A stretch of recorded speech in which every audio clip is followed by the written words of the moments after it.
स्नेहल ही नावाप्रमाणे शांत, कमी बोलणारी, कमी हसणारी, खाली मान घालून चालणारी, एकूणच संस्कारी आणि सालसी मुलगी. स्नेहलला भेटणारी कोणतीही व्यक्ती असो, ती व्यक्ती स्नेहलचे तोंड भरून कौतुक करणारच, तिचे नाव काढणारच.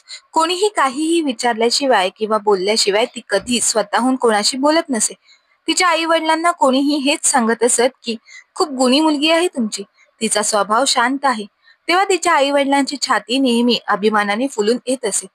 स्नेहल बोलती व्हायची, फक्त मैत्रिणींकडे मनमोकळं हसायची, व्यक्त व्हायची. पण स्नेहलचा हा शांतपणा म्हणजे एक प्रकारचा न्यूनगंड आहे, हे आई वडिलांनी कधीही समजून घेतले नाही. कारण आई वडिलांचा दरारा आणि दहशत, त्यांच्या कडक शिस्तीचा स्वभाव, यामुळे ती लहानपणापासून तशी झाली होती.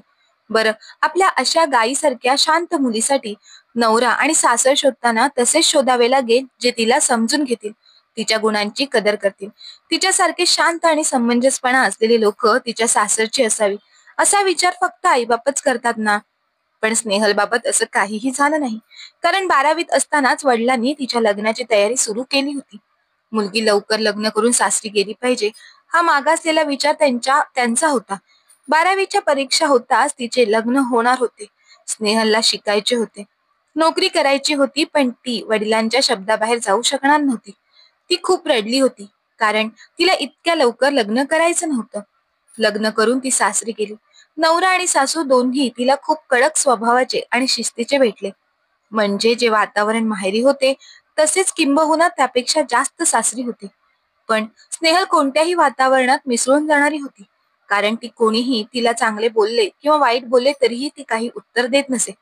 स्नेहलच्या सासरच्या लोकांनी तिचा खूप छळ केला, पण आई वडील नेहमीच फक्त तिला समजावून सांगत असत की तू बाई आहेस, तुला सर्व सहन करावे लागेल. काही झालं तरी तू रागात माहेरी यायचं नाही. आता माहेर हे तुझं राहिलेलं नाही, तुझं घर हे तुझं सासर आहे. आता इथून तू फक्त मरणानंतरच बाहेर पडू शकतेस. अशा अनेक गोष्टी तिच्या डोक्यात फिरून आई वडिलांनी आपल्या कर्तृत्वातून काढता पाय घेतला.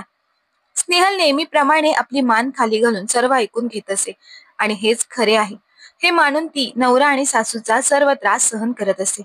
जेव्हा ती सासूची साडी स्वच्छ धुवून सुकायला टाकत असे, तेव्हा तिच्या नकळत सासू त्या साडीवर कधी तेल, कधी मातीचे हात गपचूप लावून देत असे आणि परत ती तिला साडी धुवायला लावत असे.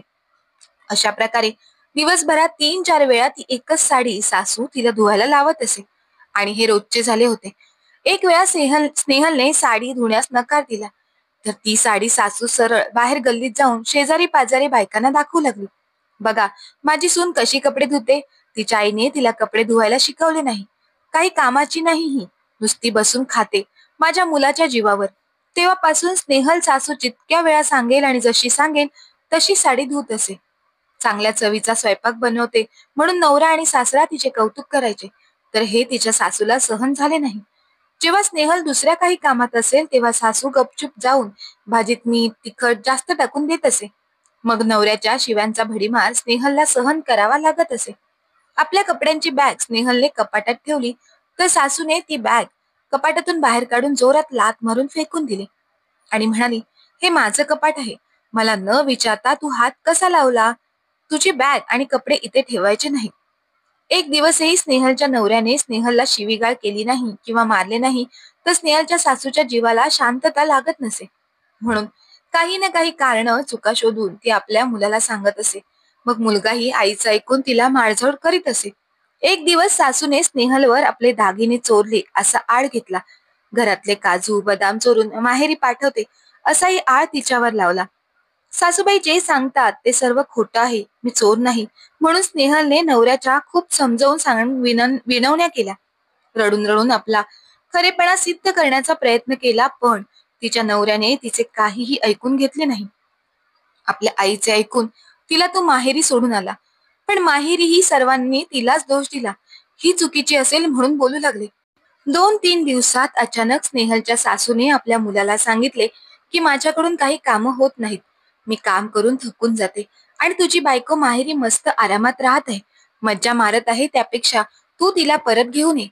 आईचे ऐकून तिचा नवरा नंदी बैलासारखा मुंडी घालून बायकोला परत घेऊन जायला आला.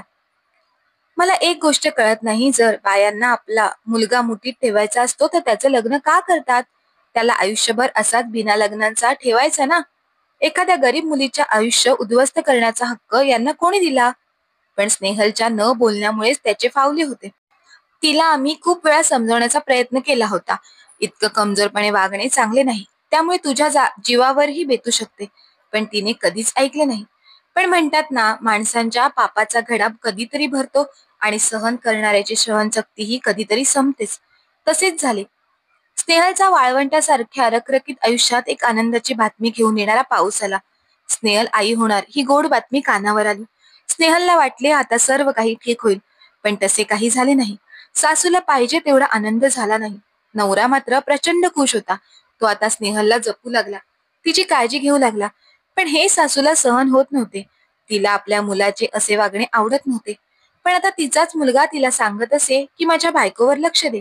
तिची काळजी घेत जा. तुझी काही कामे असतील तर ती तूच कर. तिच्या एकटीवर कामाचा ताण टाकत जाऊ नकोस. आपला मुलगा आपल्या बरोबर असं वागेल असे स्नेहलच्या सासूला कधीच वाटले नव्हते.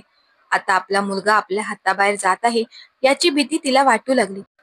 त्यामुळे या सर्वांचा बदला घेण्यासाठी की काय सासूने एक दिवशी स्वतःहून जिन्यावरून 4 पायऱ्या सोडून जोरात उडी घेऊन पाय मुरगळून घेतला आणि सर्व दोष स्नेहलवर टाकून दिला.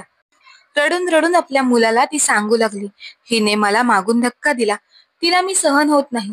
तू आता तिच्या बाजूने बोलतोस ना, म्हणून तिला माज आला आहे. तू तिला डोक्यावर बसवलं आहेस म्हणून ती माझ्या जीवावर उठली आहे. आईचे ते रूप पाहून मुलाला खूप राग आला आणि रागाच्या भरात आपल्या आईच्या प्रेमापोटी तो हे विसरून गेला की स्नेहल आई होणार आहे. आणि त्या रागाच्या भरात त्याने स्नेहलला जोरात धक्का दिला आणि त्या धक्क्याने स्नेहल जमिनीवर पोटावर कोसळली. तो धक्का इतका जोरात होता की स्नेहलच्या पोटात वाढणारा 4 महिन्याचा गर्भ पडला. तिच्या जीवावर बेतले. पण तिचे बाळ नाहक मारले गेले. या गोष्टीचा तिच्या मनावर खूप वाईट परिणाम झाला. ती पूर्णपणे डिप्रेशन मध्ये गेली. एक दिवशी अचानक ती उठली आणि आपले कपडे एका बॅगेत भरू लागली. नवऱ्याने तिला विचारले, कुठे चालली आहेस? तेव्हा स्नेहलने उत्तर दिले, मी आता इथे राहणार नाही. माहेरी जात आहे मी कायमची. तेव्हा नवरा म्हणाला, माहेरी तुला कोणीही उभं करणार नाही आणि या घरातून जर तू बाहेर पडलीस तर तुला पुन्हा या घरात कोणीच घेणार नाही.